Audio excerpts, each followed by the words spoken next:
Hey, Liam Ward here at LearnTheHarmonica.com. Today I'm revealing the top 10 harmonica players of all time, as voted for by, well, me, to be honest. Obviously this will be a very personal list, so I'd love to see your top 10 in the comments. Some of these players might be new to you, so I'll put some recommended listening in the description beneath the video. So let's crack on with the list, and in at number 10 is Rice Miller. She began to stop. Said, "Take me, baby, around the block." Also known as Sonny Boy Williamson number 2, because he used that name after the original Sonny Boy. His name Rice was actually a nickname from childhood, named after his favourite food. But the reason he makes my list is that he always put tone ahead of technique. That isn't to say he didn't have great technique, but listening to him is like listening to the B.B. King of harmonica. He can make a little go a long way, and he's a great harmonica player to listen to for aspiring blues players, because he shows you how to use the simple building blocks of music to create music that is really rich emotionally and really expressive and useful in a blues setting. In at number 9 is Wade Schumann.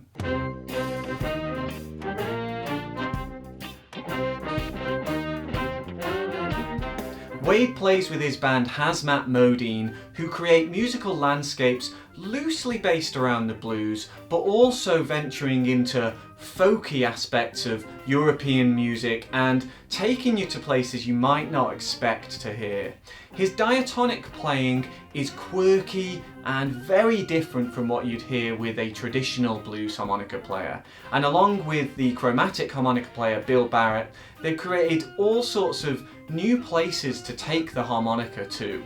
So if you're a purist, you'd think, what the hell's going on here? But for me, I just thought, this is something wonderful that I've never heard before.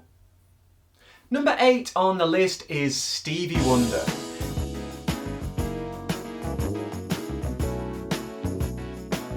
The only player on my list who is almost exclusively a chromatic player. The reason he makes the list for me is that he is so distinctive. He's instantly recognisable, even to non-harmonica players, and that is almost unrivaled in terms of harmonica playing. So that alone makes the list. But his playing is also soulful and expressive, so he takes the chromatic harmonica and makes it sound more expressive than most people can on the chromatic. In at number 7 is Kim Wilson.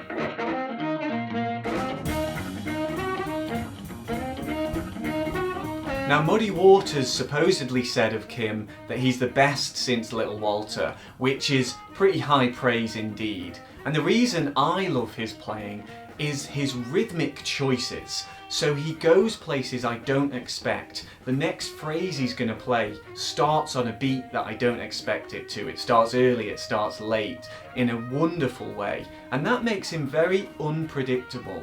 He creates solos that kind of float over the chord changes, and you can't help but listen. He can also play a 10-12 minute solo without repeating himself, which I just think, if I ever do that, then I'll die a happy man. So that on its own is worthy of making the list.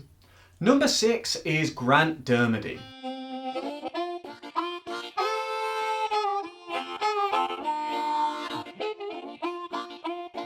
Grant plays all types of roots music, and you can hear him on albums by lots of different artists.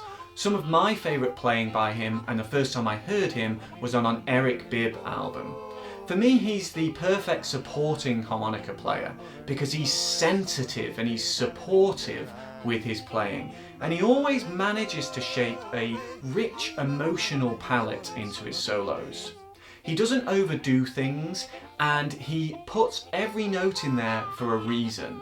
And that means that listening to him for me is an absolute joy. In at number 5 is DeFord Bailey. The first African American musician to appear at the Grand Ole Opry, DeFord played a wonderful range of country blues styles, and his unaccompanied harmonica recordings are a fabulous study for keeping people interested with such a simple melodic instrument.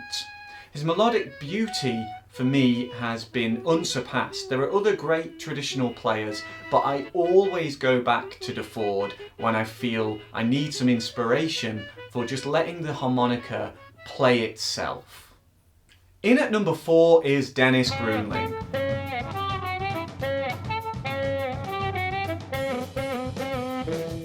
The first time I heard Dennis playing jump blues, I was absolutely blown away. His respect for the chord changes and his ability to shape the moves between those chords, I think, are a lesson to us all.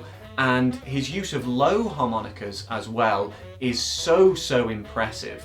And more than anything else, he's just absolutely great to listen to. He's got that respect for the tradition whilst also pushing the boundaries so that you really want to come back and hear every single track he releases, because he's going to be doing something new.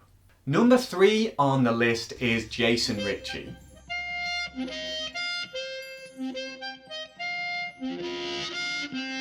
He's sometimes called the Jimi Hendrix of the harmonica, and he has pushed the instrument to a new level.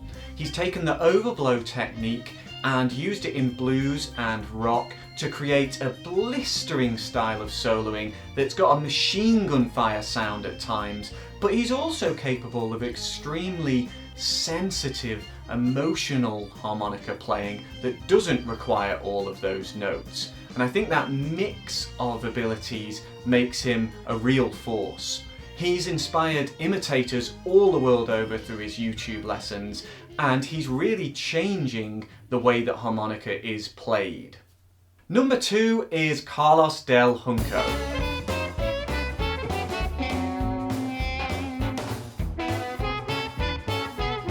Carlos mixes jazz chromaticism with dirty bluesiness to create something that I haven't heard anyone else do as well as he does. He truly respects the musical craft, but he also pushes the harmonica to do the things that it's great at. I got the chance to meet him and have some lessons with him, and he's a humble man who clearly cares about the music he makes. I remember hearing his album Blues Mongrel for the first time, and I didn't even know it was a harmonica, or I couldn't believe it was a harmonica. His songs are quirky and they go places you don't expect, and he's well worth checking out. And finally, number 1 on the list of top harmonica players of all time is Paul DeLay.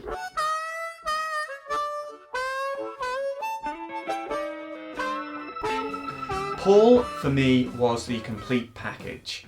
He had soul and emotion in his playing. He took risks so that you'd follow him, and he always managed to claw things back and get back onto the musical tightrope. He sometimes played things that you couldn't even tell what position he was in, because he was so expressive and unpredictable. You couldn't always hear the influences in his playing. You wouldn't think, oh well, that was clearly taken from Little Walter or clearly taken from Sonny Boy. And I think that is such a unique thing to have on the harmonica. He was also a great singer and songwriter and performer. He was so funny, and I just wish I'd been able to see him live. And for that combination of all those things, I think he's the best ever. But of course, this is a very personal list of my own, and I'd love to hear your top 10 players. So put them in the comments, and I'll try and respond and chat to you as much as I possibly can. Just a quick shout out to some of the names who didn't make the list. There were so many awesome players out there. Of course, Little Walter. I also love Brendan Power, Mickey Raphael, Curtis Salgado, David Burgin, Sonny Terry, obviously. The list could go on and on and on. And apologies for not including any women in the list. Just happens that my favourite players are men, but I know loads of great female harmonica players as well. If you'd like to learn some of the songs by some of these artists, I have loads of song studies, and I'll put a link beneath the video as well. Also, if you want to learn more about playing blues, then I'll leave a link to that as well. Of course, a lot of these players are blues players, but there are amazing harmonica players in all sorts of different genres. It just happens that I'm more of a blues kind of fan, so you know, it's kind of going to go that way when it comes to my list. But I look forward to seeing your comments and your own lists, and I'll see you again soon for a proper harmonica lesson. Until then, enjoy your practice. Cheers.